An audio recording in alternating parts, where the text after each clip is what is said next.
Hello and welcome to your weekly health show, Health Check, right here at Top TV Look and Live. My name is Grace Mutiso. Now, diabetes is one of the leading non-communicable diseases that causes heart attacks, stroke, kidney problems, and vision loss. But the good news is the risk of its long-term effects can be reduced with proper treatment and management. On Health Check today, we narrow down to diabetes and its effect on your eye health. I'm hosting Dr. Catherine Kareko, a consultant ophthalmologist and vitreoretinal surgeon. Karibu sana daktari, and she'll be letting us know more about those two big terms. Remember, we are live on Hope TV Facebook and YouTube pages. Our handle is at Hope TV Kenya. Remember to subscribe and like our page, and also share this link with a friend and a loved one as we learn about diabetes and your eye health. You can also engage with us. Our WhatsApp line is 0708 222 323. That is 0708 222 323, and our SMS line is 20933. Again, karibuni sana, and this is Health Check. My name is Grace Mutiso. Allow me to introduce to us the beautiful Dr. Kareko. Good evening, Daktari. Good evening, Grace. Thank you for having me. Karibu sana. You well? Yes, I'm well. Yes. I had a good day. Ah, nice. Yes. Okay. You know, at the beginning I introduced you and I mentioned two big terms, ophthalmologists and a vitreoretinal surgeon. What are those? Break it down to us. Just big terms. It just means ophthalmologist means I've done a master's in ophthalmology, which is basically related to the eyes. Yes. And then vitreoretinal specialist, I've gone ahead and subspecialized in now the retina and the vitreous as a surgeon. So I've narrowed down to that part of the eye. Yes. Yes. And both two relate to the eye. Everything relates to the eye. Okay. Yes. Karibu sana. Yes. So because you're focusing on diabetes and eye health, let's begin by introducing what is diabetes before we see its correlation with the eye health. Okay. Diabetes is a non-communicable disease. It's chronic. It's characterized by having prolonged high glucose levels in the blood, and this now results in various effects in different organs. So either it can have, you have an insulin resistance where you are producing normal levels of insulin, but the body is not able to use up that insulin. The cells are not able to use up insulin. Or you have a situation whereby you are not producing insulin, where you have your body is fighting itself or fighting the cells that produce insulin, that is at the pancreas level, and now you have reduced levels of insulin in the body. So now you'll always have high levels of glucose circulating in the blood. And now, of course, this now leads to untoward effects of of the diabetes. Yes. You know, Doctor, you're mentioning high sugar, then insulin. Yes. What are those and what's their role in our life? So insulin is a hormone that is produced by a gland called the pancreas. Yes. And this hormone is used to regulate the blood sugar levels or the blood glucose levels. So it helps drive the glucose in the bloodstream into the cells so that now the cells are able to have energy to perform their normal functions. So that's the primary, the primary factor in terms of making the cells work properly. Yes. Okay. Yes. Now break it down, the importance of this sugar level. What does it help me in on a day-to-day basis? You know, you've just said function. Yes. So what does it help me? Is it in writing or? Basically, every how will I say, every function in your body, even at resting, what we call the basal metabolic rate, like when you're just resting, your body is still using glucose. Yes. So this is important in our day-to-day activity. So the body needs glucose for it to function properly. Yes. So when you have low glucose levels, there's a problem. When you have high glucose levels, there's a problem. Yes. So the diabetes is what? When it's high or when it's high. Okay. Now when it's high, when you have so much glucose or sugar circulating in the bloodstream, that is now diabetes. Okay. Yes. So how will one be able to tell if they have a high and a low, and how high is high, like in terms of numbers? If I'm found I have, if it's 1 to 10, is it 10 that is high or 5 or 3? Okay, so for normal glucose levels, if you're in the fasted state, meaning that you've not had anything for at least 12 hours, yes, the levels should be between 3.3 to 5.5 millimoles per liter. So this is something that you can even check at home. There are those gadgets that you can buy that you can keep, a needle prick, and you can tell the blood sugar levels. If you've probably had a meal, 2 hours later, then your blood sugar levels should not go above 7.8. 7.8 going above, now there's a problem. Yes. Okay. Yeah. So let's break it down to some of how diabetes affects the different body organs. So as a result of having prolonged high glucose levels in the bloodstream, this usually, due to that, what we call oxidative stress, these sugar levels cause stress in the body, in the vasculature system. So you'll have either the effects at the big vessels, the bigger vessels, or the small vessels. So the bigger vessels, that's what we call macrovasculature issues, or micro in the small vessels. So due to the high prolonged glucose levels, you have a place where now the vessels start becoming less elastic. So they're not able to transmit the blood as they're supposed to. Yes. They start becoming leaky, and now you find an area where you have, instead of all the blood going through the blood vessel without any leakage, assume you have a hose pipe. Yes. The one that you use to water plants. Yes. So if that hose pipe has holes, even the area that it's not supposed to be watering, it will water a lot. yeah. So you'll have now those issues where you have leakage, and then due to all these issues, now you have the end organ or the target organ not getting enough blood, and now this results, or it brings about an environment where you have less oxygen. Less oxygen in the body, of course, has its own effects, side effects. So like for the eye, it's usually microvasculature, and this affects the small vessels in the retina. You'll have diabetic retinopathy. In the kidneys, you'll also have some nephropathy. Nephropathy just means there's something wrong. The kidneys are not working right, or you have peripheral neuropathy. The nerves are not working right. So that's why you find some patients will have numbness, or they'll have tingling sensation in the extremities. Those are all complications of diabetes. At the macrovascular level, now the big vessels, you can end up with a stroke. This is just an abnormal bleed, or either you can have a bleed, or you can have a part of the brain that is not being supplied with the blood.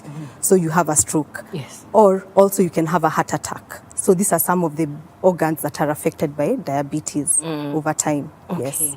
It sounds like diabetes is such a dangerous thing, and sort of what you're mentioning, like what you'll be feeling. At times we assume it, that I'm just fine. So allow us to go and allow me to ask. So what are some of the symptoms that I should look out for that will be able to tell me, Grace, you need to rush and see Daktari, all is not well? Yes.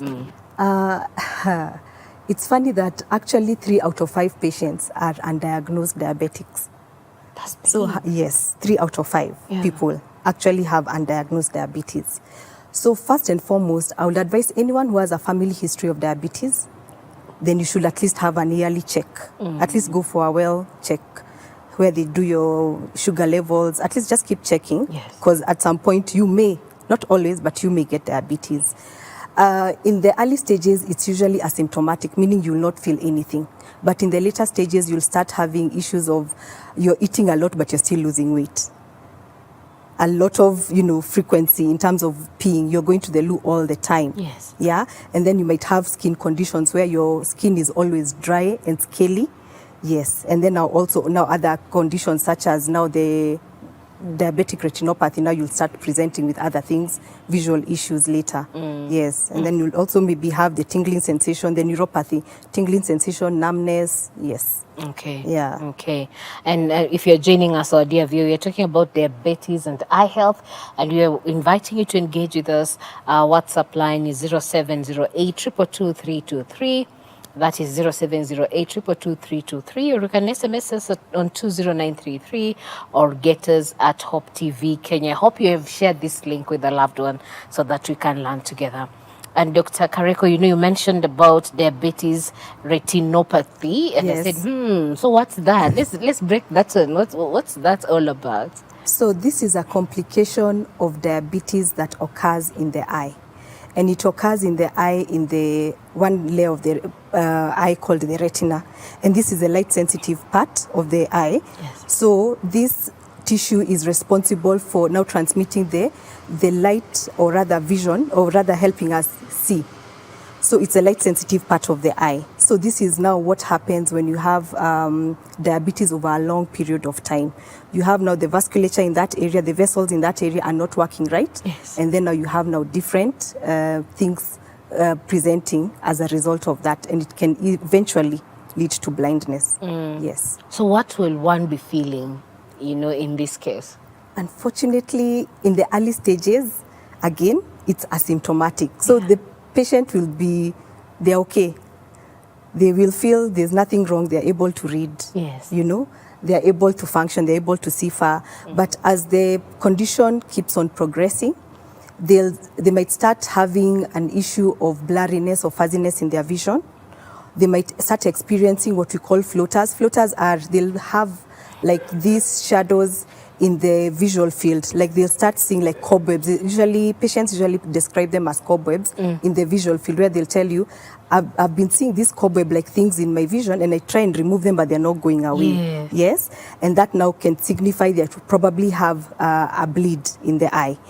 Or one day they can wake up and they're not able to see. Oh my. Yes. Yeah. And then also they might present with difficulty in reading, or they might experience also shadows in their visual field. So like when you're reading, they'll tell you they see like some areas with shadows in the visual field as they're reading the book. They'll see some shadows as they read or on the computer screen. Yes. Okay. Yeah. Is there worst, when it's worst to the worst, what are some of the symptoms this patient will have?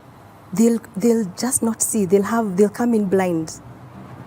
If they have some patients, they'll tell you, yesterday I was seeing, but today morning when I woke up, I can't see, because they've had a sudden bleed. Yes. Okay. What we call a vitreous hemorrhage. Yes. There's a gel at the back of the eye called the vitreous. So if you have bleeding into that part of the eye, because you can imagine light is not getting into the eye for it to be, at least to be focused on the retina, because there's that blood. So they'll not be able to see. Yeah. I feel like asking, take us through how the eye functions, for us to be able to see, and it's connected to diabetes and eye health. So you've mentioned about the light has to get into the eye. Yes. So take us through that journey for me to be able to see what I'm reading here, the questions I have here. Yeah. What is happening? So light is reflected from the object that you're looking at. Yes. It's reflected into the eye. Now that light falls onto the retina. We have the cornea that focuses light, and also the lens that focuses. All the two structures help focus light smack on the retina. And now the retina has cells that transmits that light into impulses that now are transmitted through the optic nerve, which is a cable that connects the eye to the brain. And that's now how we're able to see. Yes. Yes. So if you have anything that is blocking that process, Yes. So maybe you have your cornea, which is the glass part of the eye, the front part of the eye. If there's something, maybe it's not clear, then you won't be able to see. If there's something happening at the lens level, you won't be able to see. If there's something happening at the vitreous, which is the gel at the back of the eye, you'll still not be able to see very well. And also finally, the retina. Okay. So you need clear media, transparent media for vision. Yes. Okay. Yeah. And also, as you mentioned about retinopathy, what are some of the stages? The stages. Yes. So diabetic retinopathy is classified into two broad, let me say three. Yes. Three broad categories. You have the non-proliferative kind of diabetic retinopathy. In this stage, you have three stages. You have the mild, the moderate, and the severe. In this category, the eye is having less oxygen in the system, and you start seeing changes in the vessels and in the retina, but you'll not have had any new blood vessels forming yet, abnormal blood vessels. So due to the prolonged high glucose levels, you have reduced oxygenation of the tissues, what we call hypoxia. And as a result of this, there's a hormone that is produced. It's called the vascular endothelial growth factor, that is supposed to help at least form new blood vessels in an attempt to oxygenate the tissue. So this hormone If it's upregulated to a point where now you start forming the abnormal blood vessels, now you've moved into the stage of proliferative diabetic retinopathy, where now you are having abnormal blood vessels. The unfortunate thing is that as much as the retina wants to oxygenate itself, you are having new blood vessels being formed, but these blood vessels are immature. They're very fragile, so they can, they're very fragile, so they can bleed at any time. You can get a bleed any time. And then they also make the normal, the hormone VEGF, vascular endothelial growth factor, makes the normal blood vessels become leaky. So by the time you're getting to the proliferative diabetic retinopathy, you're already seeing now the signs of abnormal blood vessels. And when we see that, we have to move in fast to treat those patients, because one day, as I've said, you can wake up and find you're not able to see because of a sudden bleed. Yes. And then now we have what we call the diabetic macular edema. This affects the central part of the eye called the macula, and the macula is mainly responsible for our central vision. So it's responsible for your reading. Yes. So you'll find patients who have diabetes and they have diabetic macular edema will come complaining of, these days I'm not able to read very well, and even I've tried changing my glasses, but I'm still not able to read. Yeah. And then they'll tell you, when I look at someone, I can see there's someone, but I can't tell the features. I can't tell who is approaching me, because you see, the central vision is affected. So those are the three categories, I would say: the proliferative, non-proliferative, and the diabetic macular edema. Yes. And for you to identify which stage one has, that means a checkup has to be done. Yes. I forgot to mention, for the diabetic macular edema, it can happen at any stage, either the proliferative stage or the non-proliferative stage, either the mild, moderate, or severe. It can happen anywhere along that line. Yeah. And that's the worst stage, is it? That is what causes blindness. Yes, a lot of blindness in diabetics.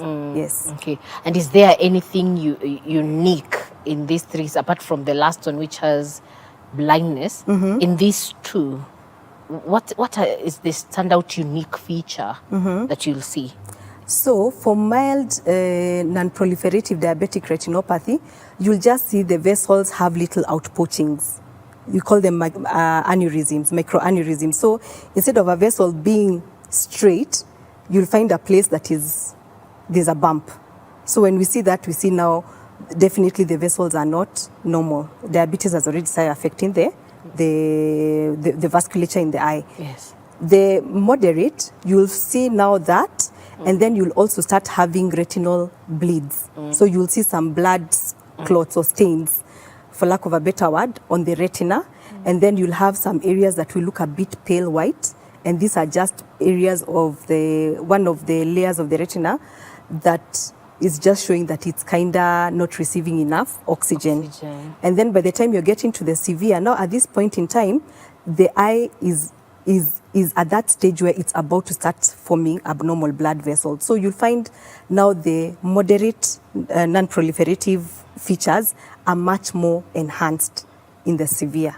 So by the time you're getting to severe, we also have to move in and treat. Okay. Yeah, so that now you don't progress to the proliferative kind. Now proliferative, I guess one of the unique things about the eye is that we're able to see the vessels as they are in real time. Yes. Yeah, so I can tell this patient has normal vasculature and this patient is of course having the proliferative kind of retinopathy that needs treatment. Okay. Yes. And in your day-to-day practice, which is the most common that patients present themselves with at the clinic?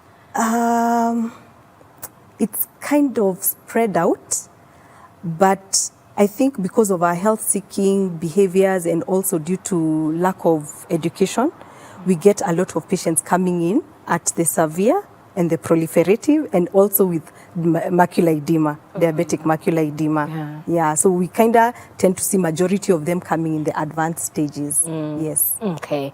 And if you're joining us right now, you are talking about diabetes and high health, and you're looking forward to hearing from you. I'm hosting Dr. Catherine Kareko, helping us understand more about this topic. Please engage with us. Our WhatsApp line are right at the bottom of your screen, and also our SMS line, and we are live at Top TV Kenya. So what are some of the causes and risk factors of diabetic retinopathy? I had to say that slowly, Daktari.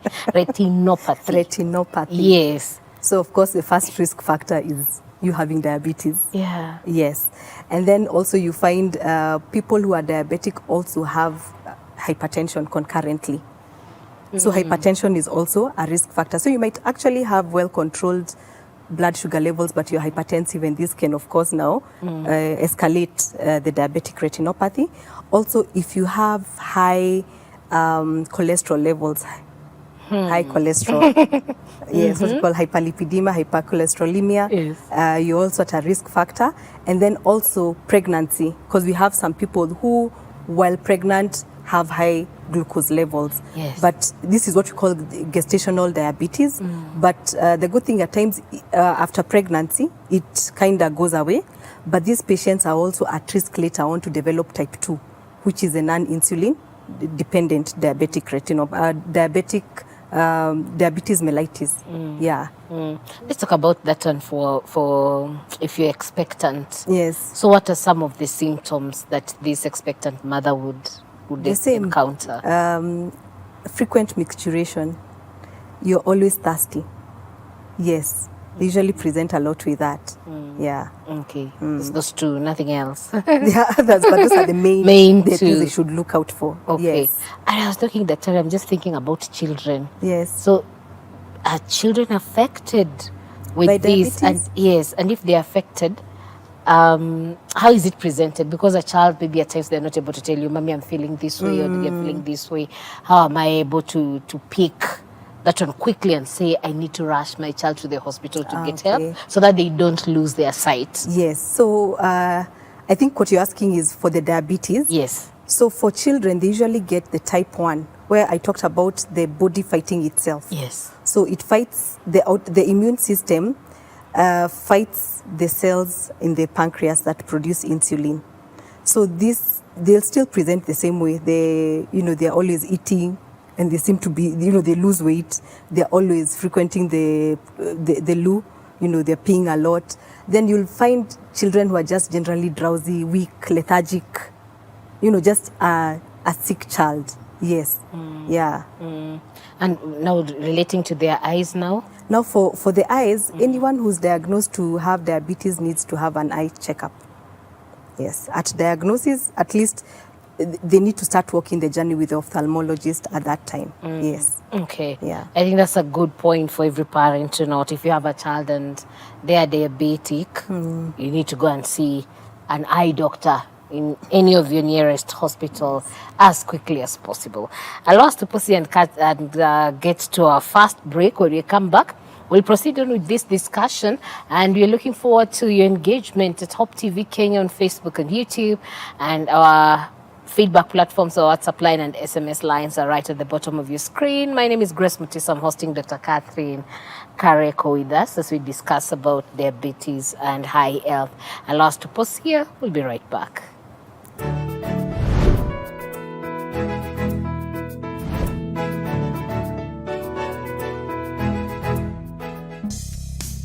Welcome to the world of Hope Media, a media unit of Christ is the Answer Ministries that is committed to spreading the gospel of our Lord Jesus Christ through the transformative power of media. Hope Media is dedicated to utilizing various forms of media to spread the message of hope, love, and redemption to all people around the world. Hope Media consists of various units that work together to achieve this goal. These units include Hope FM. Hope FM is your #1 Christian radio station, offering you discussions on current day-to-day issues, inspiring music, life-changing sermons, and news updates, broadcasting 80% in English and 20% in Swahili, with listenership of over 12 million every month. Hope TV. Hope TV programming is designed to inspire, educate, and challenge the viewer with wholesome content to reach various demographic groups: children, youth, and adults, both male and female, with viewership of over 24 million every month. Hope Recording Studios. Hope Recording Studios is a state-of-the-art recording facility that offers high-quality recording, mixing, and mastering services. It is designed to meet the needs of musicians, artists, and other creative professionals who require top-notch recording facilities. Hope Creative. At Hope Creatives, We believe that inspiring graphic design work doesn't just happen. It takes the right people with wild, out-of-the-box ideas committed to the same ideals, working together to make it happen. We listen, we learn, we brand. Hope Digital. Hope Digital is a creative digital unit within Hope Media. We are driven by a passion to creatively express ourselves while influencing you with the same creative energy in online spaces and beyond. At Hope Media, we believe that media can be a powerful tool for spreading the message of hope as well as grow your business through advertisements. And we do this with excellence. For more information regarding our services, please visit www.hopemediakenya.org or call us on 0709 861 180. Hope Media. We keep hope alive. In order to keep hope alive in the airwaves, Hope Media has a couple of initiatives. Friends of Hope. Friends of Hope is you and I forming a team of well-wishers and volunteers who give in cash and kind to support in spreading the gospel at Hope Media. Currently, Hope Media is running a campaign under Friends of Hope dubbed 100 for 1. Through the campaign, Hope Media is asking Hope FM and Hope TV listeners and viewers to give just 100 shillings in order to reach one more soul with the message of hope and the gospel. Engage with us on our social media platforms at Hope FM Live and at Hope TV Kenya. Kuwa rafiki mso leo.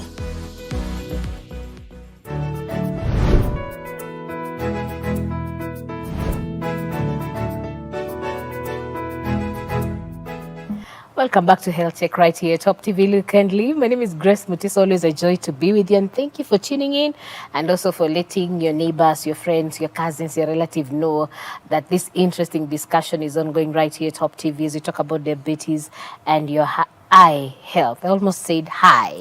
They come by me saying hi. It's eye health. Yes, health. And diabetes. I'm hosting Dr. Catherine Kareko with us right here in studio.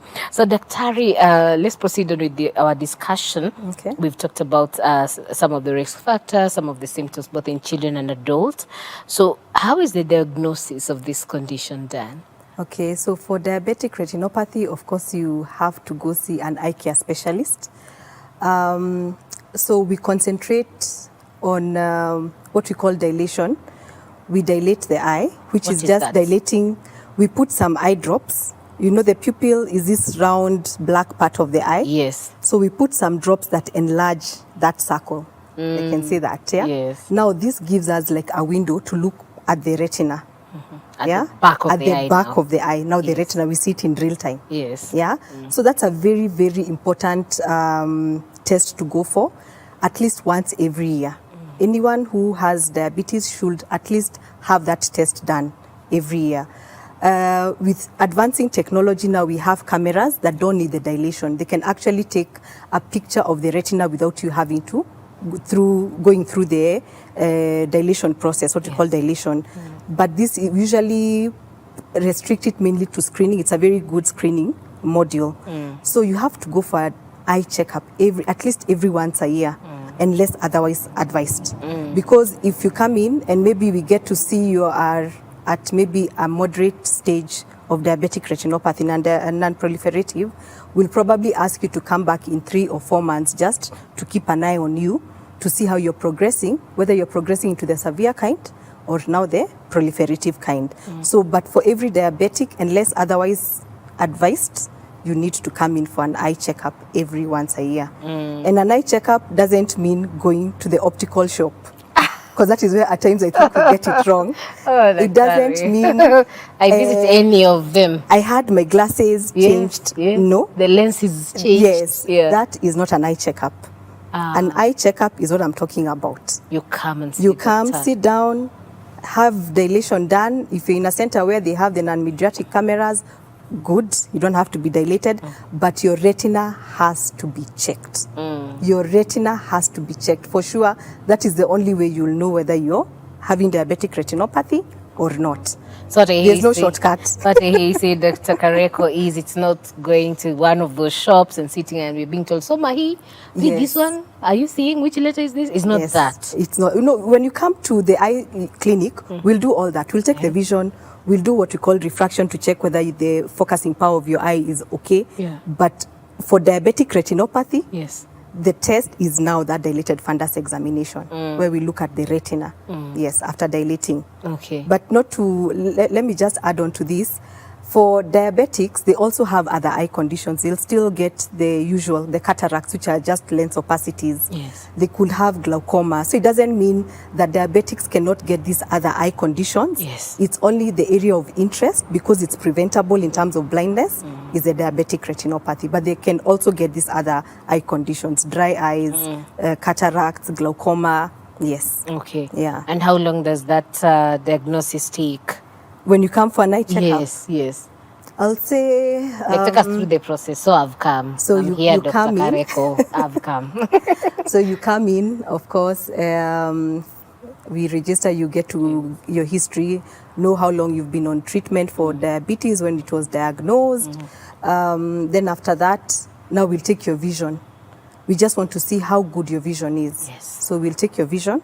Then if we see you are not reading what is considered normal, we shall test for glasses. We call refraction. Yes. So we shall test that. And you see whether glasses can get you to that normal vision. Then now after that, we'll look at you on a machine called the slit lamp, Yes. which we shall now use to examine this front part of the eye, the cornea, the lens, to check whether there are any lens opacities, which is cataracts. We'll do an eye intraocular pressure. So we'll check the pressure for the eye to make sure that it's within normal. And then now after that, that is now when we'll dilate you. Now put in the eye drops. We'll probably wait for about 20 to 30 minutes, because most diabetics take longer to dilate, what we call dilation. So they'll take about maybe 30 minutes to dilate. Then now after that, now we'll look into your retina. Yes. And is the dilation process painful? It's not painful. Yes. It's only that it's inconveniencing. After that, you'll find you'll be very uncomfortable in light.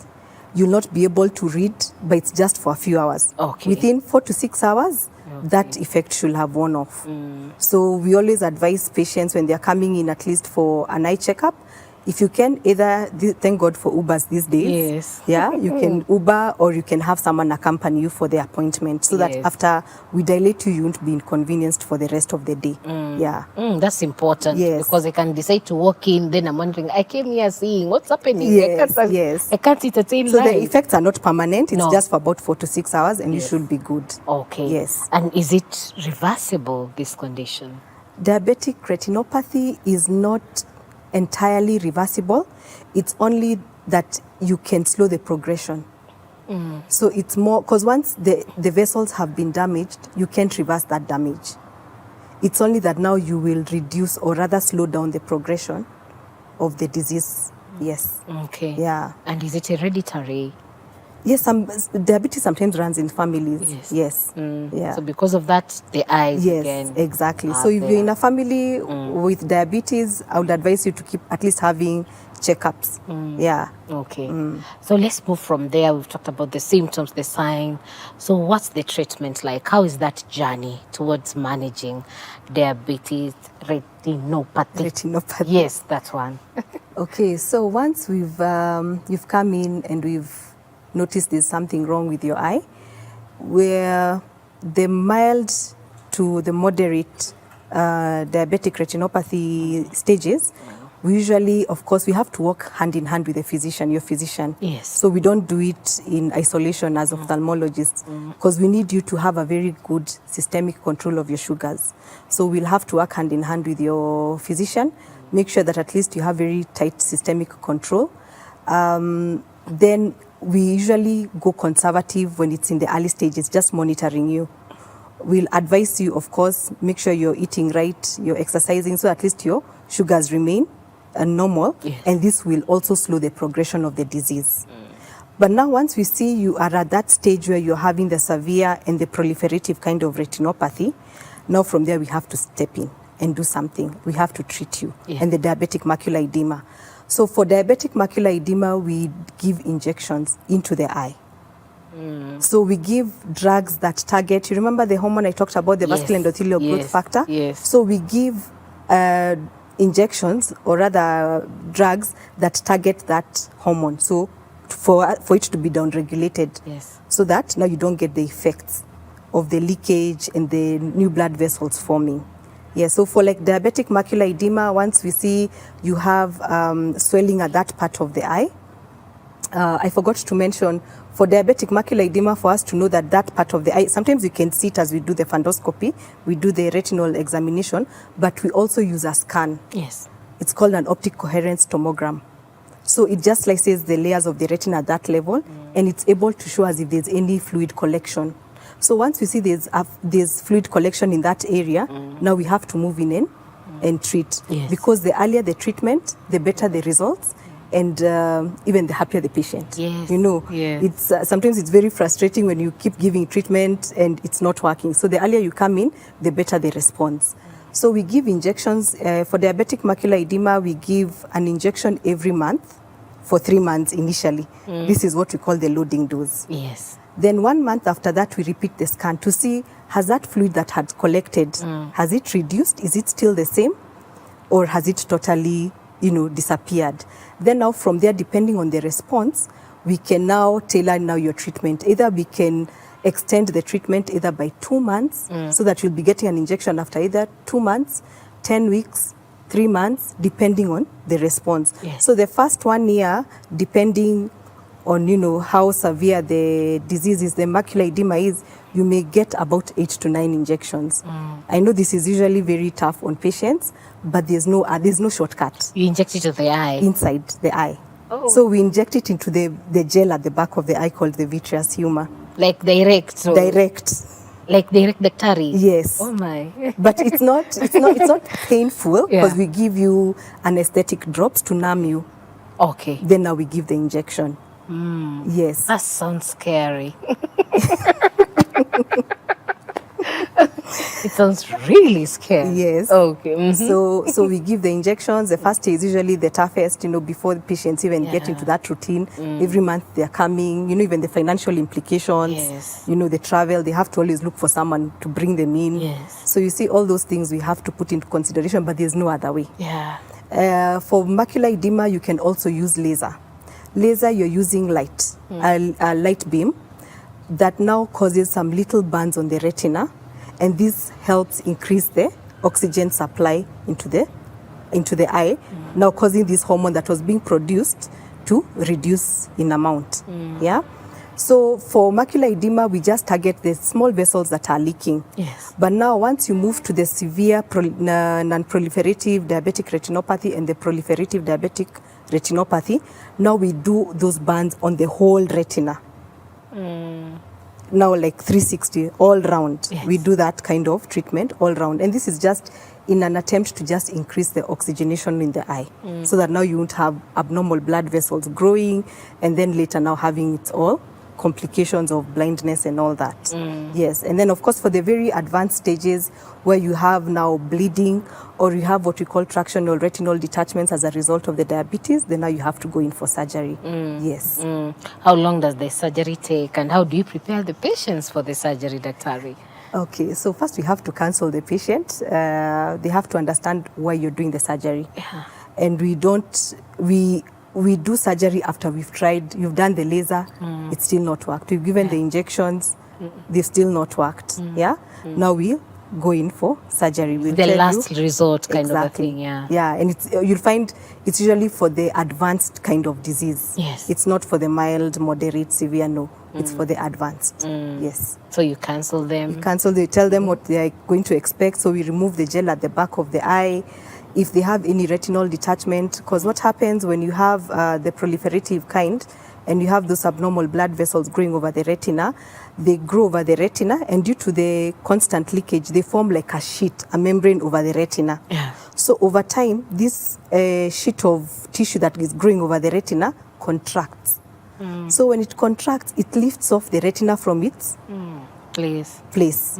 What happens? Pain. You're not able to see. Yes. And they can So imagine now we pain. repair that. Yeah. So we go in, we peel off as much of that tissue as we can. We do laser, And then now we tamponade the retina. Tamponade just means we leave something in the eye that will hold the retina in its place. So sometimes we can leave a gas, a special kind of gas that stays in the eye for about 2 to 3 weeks or 6 to 8 weeks, depending on how bad the retina is. And this just tamponades the retina. Or if the retina is too bad, then we leave some special kind of oil, which we come and remove later. The good thing about the gas is that it dissipates. It's reabsorbed by the eye over a period of time. So you don't need a second surgery. Yes. Okay. Yeah. I just feel the way we really need to take care of our health. Yes, and all this Really is to take care of our preventable by health. early Yes. diagnosis. All Yes. this, the good news is that it's preventable. Yes. If you present to us early. If you come early, you Be can able to avoid cut doing it, all these things. Yeah. And I'd really love, before we wrap it up, we talk about the checkups and why it's important. Yes. We'll be coming to that before we wrap it up. So what are some of the complications that a patient will encounter if they don't get early treatment Okay. for this condition? One I've already alluded to, the retinal detachment. Yes. That's a blinding condition if not catered to early enough, because the retina is very sensitive. The longer it has been detached from its normal position, the worse the outcome. They can also get what we call a vitreous hemorrhage, when you have bleeding into the vitreous gel. And now that will need surgery. Or sometimes we'll give some injections depending on how the retina is. Without getting into too much technicalities, we can give some injections and wait for the blood to clear. But if it doesn't clear, then now we have to go in and clear the blood. But we cannot do the injections if you've already have those membranes forming. So it's not just anyone that we say, let's give this person time for this blood to clear. Yes. Yes. Okay. And then they may also end up with glaucoma, which is high pressures in the eye. And how this happens, as a result of the constant lack of oxygen, now you have abnormal blood vessels that go and grow in the channels that are responsible for now the outflow of the aqueous humor, which is the fluid in the eye. Yes. So since there's no outflow, and the eye is not like a sink where if you leave the tap open, at least it will overflow. Yes. What happens? The pressure in the eye builds up. And as a result of that, now you have damage to the optic nerve. Yeah. And this will cause blindness. Yes. Okay. Yeah. So checkup Early checkup. is important. Yes. So how do we manage this condition at home? At home, first, you have to take your medications as prescribed. You have to be compliant. Once your physician starts you on treatment, you have to continue with the treatment and as prescribed. Yes. Yes. The other thing is that you have to achieve at least attain a normal body weight.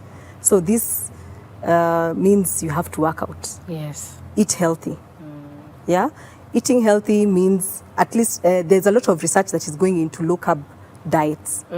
Eating less carbohydrates, and studies have shown some patients are actually either getting off medication or reducing the number of medications they're using. By reducing the carbs. By reducing going on a low carb diet. So you're eating more of your vegetables and the proteins. Yes. Yes. And then you also have to, of course, include exercise. Just do your exercise, and then also check up on your sugars at home if you can.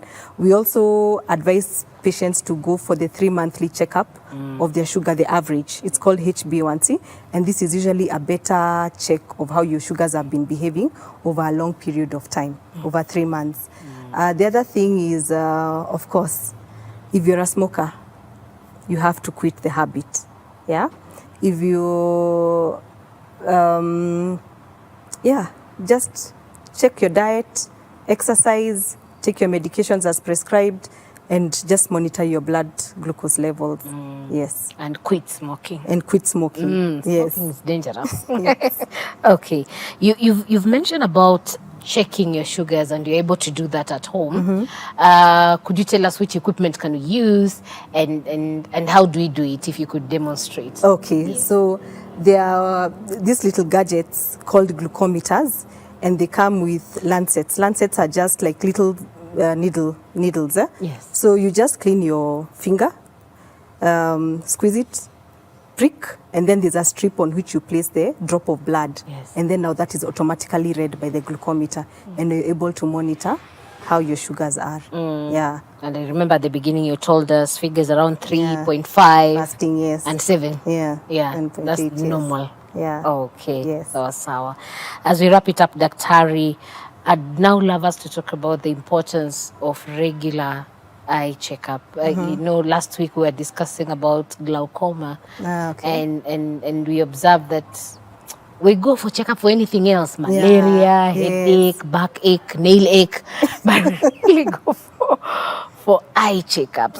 Say, I'm okay, I'm able to see, I'm able to do what I need to do. Why should I go for eye checkup? Yes. Yeah. It's unfortunate that sometimes we get patients who have been diabetic even for like 15 years and they have never gone for a proper eye checkup. 15 years.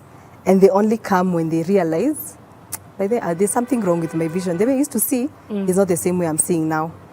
So my message to each and every one of us who's diabetic, or even just the normal population, have an annual eye checkup. Go to a proper center where you can have a comprehensive eye check at least once every year. An annual, just do it annually. If anything is picked up, then that can be treated in due time, and you can prevent, a blindness. Because diabetic retinopathy is a preventable, cause of blindness. Yes. So annual checkups is what we need to really hammer on. Yes. Okay, from the youngest to the yes. elder. Even for your children who are found to be diabetic at a very early age of even 7, 8, every year they need to have an eye checkup. As long as you're diabetic, an annual eye checkup is a must, unless otherwise prescribed, as I'd said earlier. Okay. If you're found to have a problem, maybe the doctor could ask you to come in once every 6 months, once every 3, 4 months, depending, or every once a month, depending on your stage of disease. Okay. Yes. And how can a family who have a loved one who has this condition support them? I can imagine how hard it is, Yes. with the injections, or maybe you have to go through surgery. How can family members and the community be of support to a patient who has this condition?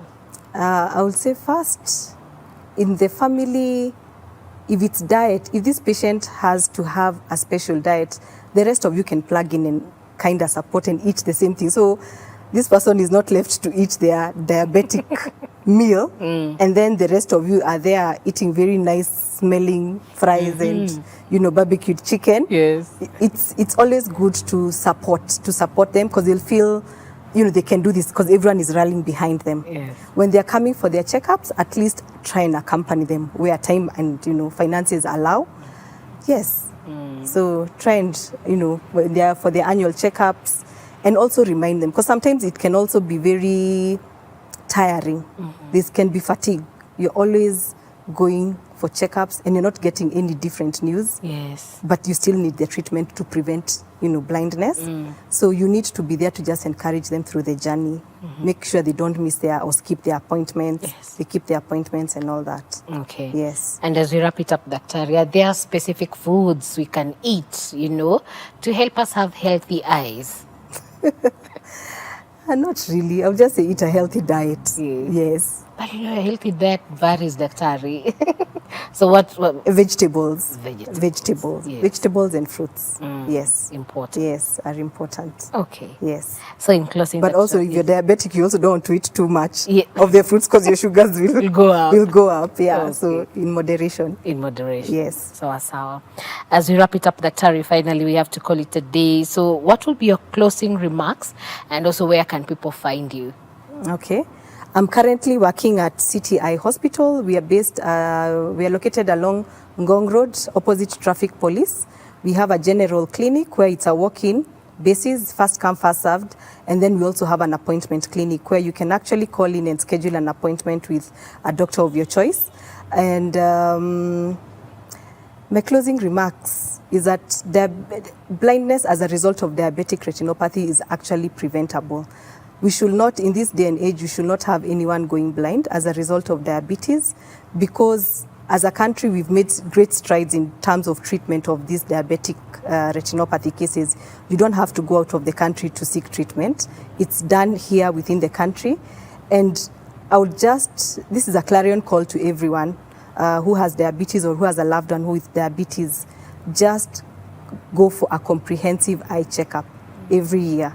And changing your glasses does not count for a comprehensive eye check. You need to actually have, what I alluded to earlier, a dilated fundus exam. Yes. Okay. Thank you so much, Dr. Catherine, Yes, for joining us. Dr. Catherine Kareko is her name, and thank you for the great work you're doing. Okay. We hope as many of us as possible will be coming to see you No problem. for a check. Those who are diabetic and those also Yes, do who not are have not. diabetes, Yes, please walk yes. in and go for checkup. I think my take home is changing glasses is not equivalent to annual eye check. Please, let's go for our annual Yes. eye check. And by there, before I wrap it up, I'm just thinking, you know, Yeah. we love walking in the streets and we see glasses and we just buy them. Is that safe? The thing with glasses, they'll not really spoil your eyes, but they'll inconvenience you. Because if you buy the wrong power, as you use them, you'll be straining. You'll start having, headaches and all those other things. So it's always good to just go for a proper eye checkup. Go to an optical shop where they can actually do the proper check to see what power of glasses you need. Okay. Yeah. Thank you, Dr. That Yes. was by the way, It was- a bonus. Thank Yes. you, Dr. And thank you, and God bless you so much. I've been talking to Dr. Catherine Kareko, and we've been discussing about diabetes and your eye health. I hope you've picked a point or two, and there is hope for you. I think the greatest hope is go for annual eye checkup, so that if you have this condition, it can be diagnosed early, you put on treatment and how to manage it. So there is hope for you. My name is Grace Mutisa. I want to wish you a blessed evening, and thank you so much for joining us on Health Check today. God willing, let's do this again next week with a different doctor and a different topic as we learn together on how to live a healthy life. Have a good night and keep it right here at Top TV, where you look and live. Bye-bye for now.